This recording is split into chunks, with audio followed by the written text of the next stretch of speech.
Students, जब हम are पे एनालिसिस करते हैं, हमारा बेसिक काम डेटाबेस के ऊपर एनालिसिस करना है। आर डेटाबेस के बगैर भी एनालिसिस कर सकता है, डेटाबेस के साथ भी करता है।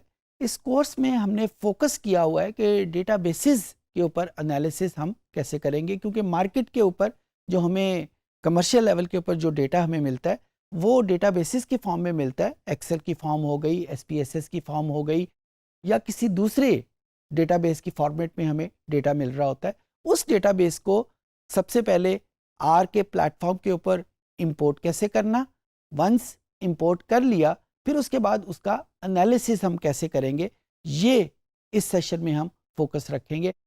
डेटाबेस के मुख्तलिफ जो फीचर्स हैं उनको हम कैसे डील करेंगे। जिस तरह पिछले लेक्चर्स में हमने देखा कि ये आर तमाम डेटा को एक वेक्टर या मैट्रिक्स की फॉर्म में ट्रीट करता है, उस मैट्रिक्स को डेटाबेस के साथ कैसे सिंक करेंगे, ये सारा कुछ इस सेशन में हम देखेंगे। तो आइए कंप्यूटर की स्क्रीन पे चलते हैं और देखते हैं कि आर डेटाबेसिस को कैसे हैंडल करता है।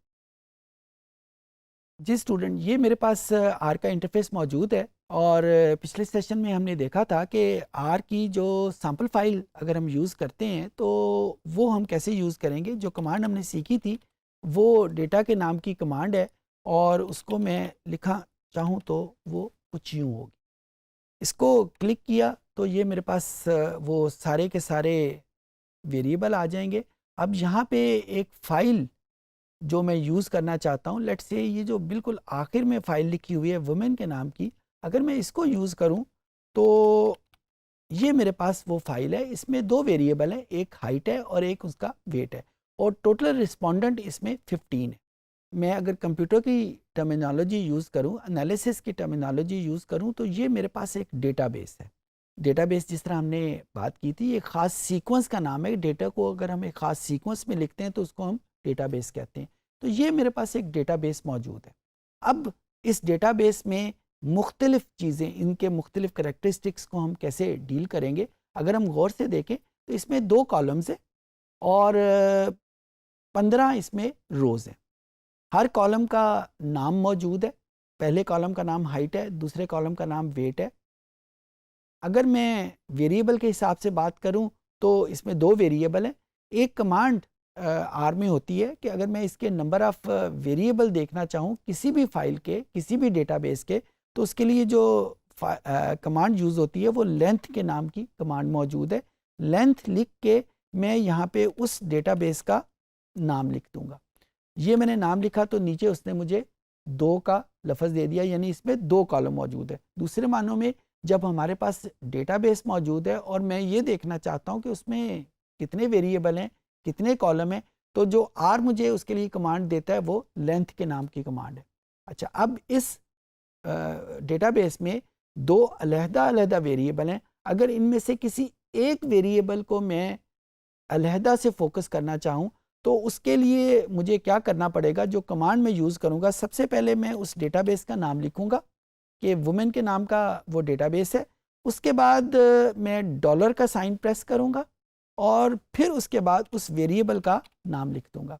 तो अब ये शो करेगा कि ये डेटाबेस का नाम सबसे पहले आ गया या डेटा का नाम आ गया, और उसके बाद उसके उस पर्टिकुलर कॉलम का नाम लिखा, इसको लिखा, तो ये मेरे पास वही वैल्यूज़ एक रो की सूरत में लिखी हुई आ गई। सिमिलरली अगर मैं दूसरे वेरिएबल का नाम लिखता हूँ यहाँ पे वेट के फॉर्म में, तो ये मेरे पास दूसरा वेरिएबल यहाँ पे लिखा हुआ आ जाएगा। डिपेंडिंग ऑन दी उसके एक रो में आता है या 2 रोज़ में वो आता है, लेकिन ये नाम लिखे हुए आ जाएंगे। अच्छा, अगर मैं अपनी किसी रिक्वायरमेंट की खातर ये जो मैं हर मर्तबा उस डेटाबेस का नाम लिखता हूँ, अगर मैं उसको ख़त्म करना चाहूँ, मैं ये चाहूँ कि जब भी मैं हाइट लिखूँ तो ऑटोमेटिकली ये जो हाइट वुमेन की जो फर्स्ट कॉलम है वो रेफ़र हो जाए, और जब वेट लिखा जाए तो ऑटोमेटिकली जो सेकंड कॉलम है वो रेफ़र हो जाए। तो उसका तरीका ये है कि मैं आर की मेमोरी में इस डेटा को फिक्स कर लेता हूँ। उसका तरीका ये है, एक कमांड मौजूद है अटैच की, तो मैं अटैच कर लेता हूँ वुमेन का डेटाबेस। जो ही मैंने अटैच का वर्ड लिखा तो अब कंप्यूटर को इसके वेरिएबल रेफ़र करते वक्त बारी बारी या हर मर्तबा वुमेन या उस डेटाबेस का नाम लिखने की ज़रूरत नहीं है। अब मैं सिंपल हाइट लिखूंगा तो ऑटोमेटिकली वो वेरिएबल वहाँ पे लिखा हुआ आ जाएगा, क्योंकि मैं ऑलरेडी उस डेटा सेट को अटैच कर चुका हूँ।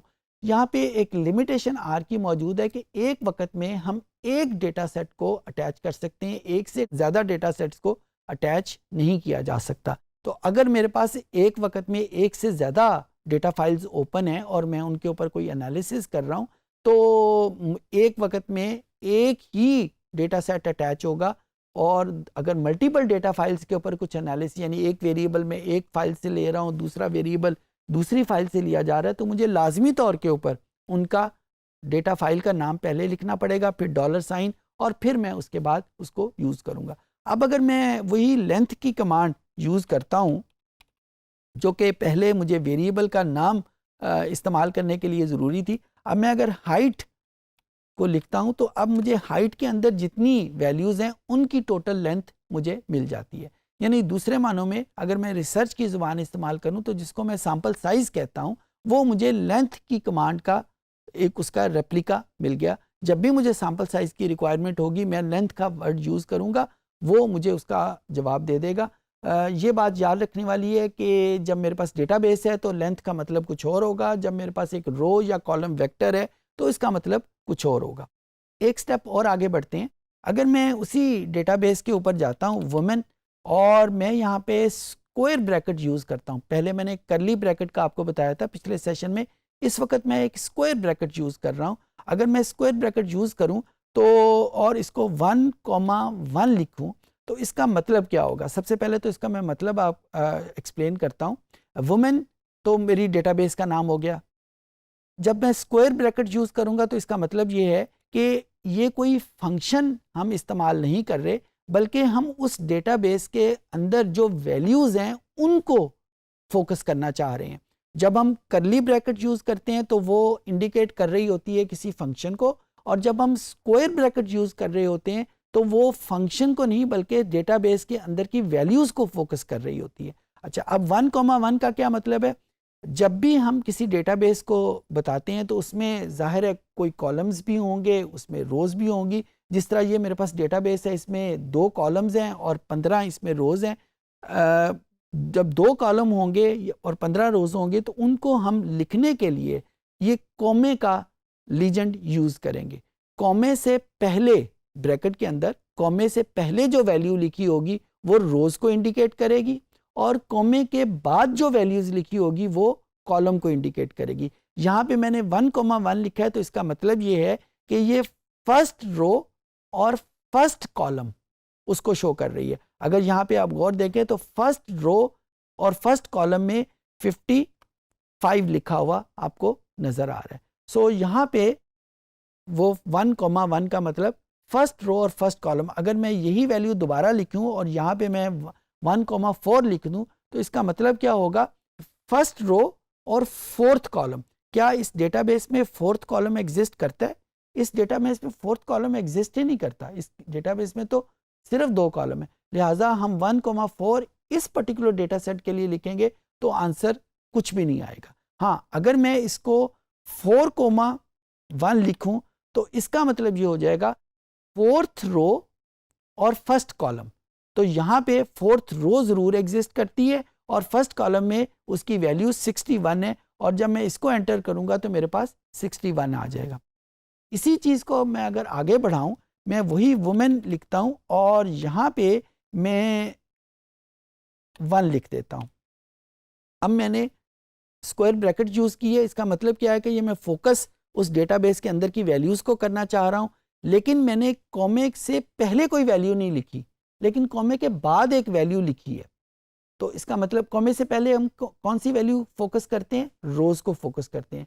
रोज़ को मैंने मेंशन नहीं किया तो आर इसका मतलब ये लेगा कि जितनी भी रोज़ इस डेटा सेट में हैं वो सारी की सारी यहाँ पे आ जाएंगी। हाँ, कॉलम हमने मेंशन कर दिया कि मुझे फर्स्ट कॉलम चाहिए, तो इस पर्टिकुलर कमांड का मतलब ये हो जाएगा कि वुमेन जो डेटाबेस है उसकी सारी रोज़ लिखनी है किस कॉलम की?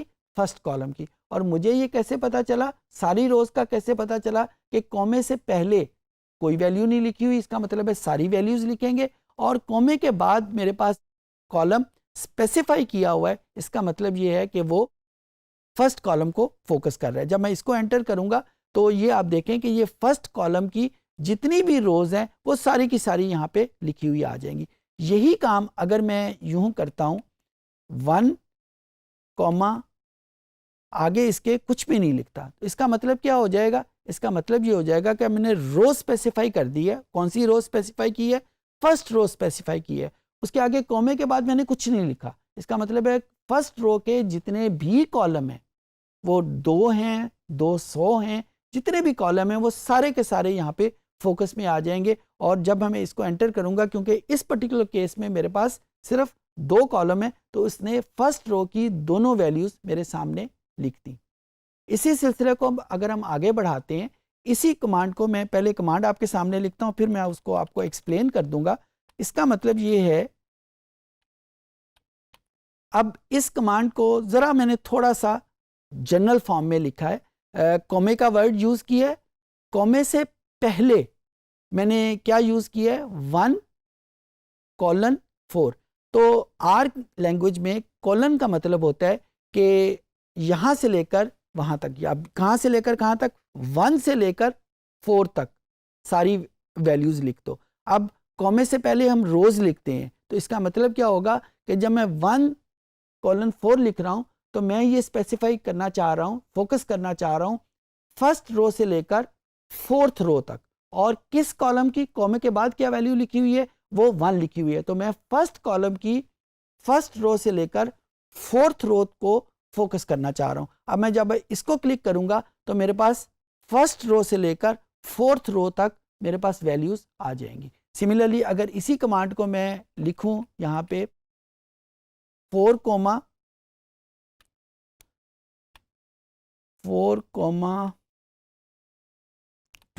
तो इसका मतलब क्या होगा? और इस यहाँ पे मैं 2 कर देता हूं। इसका मतलब क्या होगा कि सेकेंड कॉलम की 4th रो से लेकर 12 रो तक सारी वैल्यूज फोकस में आ जाएंगी। और वो जब मैं इसको क्लिक करूंगा तो मेरे पास वहां पे आंसर आ जाएगा। तो इस तरीके से हम डेटाबेस को, जब उस कंप्लीट डेटाबेस की बजाय उसके किसी एक हिस्से को फोकस करना चाहते हैं, तो हम उसको फोकस कैसे करेंगे वो मैंने आपको बताया। जो ब्रैकेट हम यूज करेंगे वो स्क्वायर ब्रैकेट यूज करेंगे। हम करली ब्रैकेट का फंक्शन, कोई ना कोई फंक्शन अप्लाई करना होता है, जबकि स्क्वायर ब्रैकेट का मकसद किसी डेटाबेस को जब हम फोकस करना, उसके किसी एक हिस्से को फोकस करना चाहते हैं, तो वो वहाँ पे हम यूज़ करेंगे। एक और बात यहाँ पे बहुत इंपॉर्टेंट है, मज़ेदार फीचर है इसका, कि जब भी हम एक डेटाबेस में कोई चेंज करना चाहते हैं किसी भी हवाले से, तो it is a good practice कि हम मास्टर डेटाबेस को टच ना करें, बल्कि पहले एक टेम्परेरी डेटाबेस बना लें जिसमें मास्टर के सारे कंटेंट टेम्परेरी में आ जाएं, सारे एनालिसिस उस टेम्परेरी पे करें और हम उसको बाद में फोकस कर लें। इसके करने से हमें फ़ायदा क्या होगा? फ़ायदा ये होगा कि अगर हमसे कोई गलती हो जाए ड्यूरिंग दी एनालिसिस, तो मास्टर रिकॉर्ड हमारे पास सेव हो। क्योंकि अगर मास्टर रिकॉर्ड में कोई चेंज हो गया और कोई गलती हो गई, तो फिर मासवाए हाँ हाय करने के हमारे पास और कोई तरीका नहीं रहेगा। तो अब उसको टेम्परेरी फाइल कैसे बनाएंगे? यहाँ पे मेरे पास एक डेटाबेस का नाम है वुमेन। अब मैं वुमेन को एक टेम्परेरी फाइल में जब कन्वर्ट करूँगा, लेट्स से मैं उसका नाम W रखना चाहता हूँ, तो कैसे रखूँगा? W is equal to women. तो अब मैंने वुमेन के कंटेंट को W में शिफ्ट कर दिया। जब इसको क्लिक किया तो अब जो वुमेन के कंटेंट थे वो सारे के सारे W के कंटेंट बन जाएंगे। यहाँ पे एक और बात बताता चलूँ, वैसे तो आपको समझ आ गई होगी, लेकिन अक्सर उस पर गलती हो जाती है। मैंने ये स्टेटमेंट आपके सामने लिखी है, x इज इक्वल टू 6। इसका मतलब ये है कि x में 6 स्टोर हो जाए। गलती से या जल्दी से हम बाज़ औक़ात ये कमांड कुछ यूं लिख देते हैं। इसका अंग्रेज़ी ज़ुबान में या उर्दू ज़ुबान में देखें तो मतलब वही बनता है जो भी थोड़ी देर पहले मैंने आपको कहा कि x में 6 स्टोर हो जाए, लेकिन R को इसकी समझ नहीं आएगी। R के लिए मस्ट है कि जिस वेरिएबल में हम किसी को स्टोर करवाना चाहते हैं उसको पहले मेंशन किया जाए और जिस वैल्यू को स्टोर करवाना चाहते हैं वो बाद में लिखी जाए।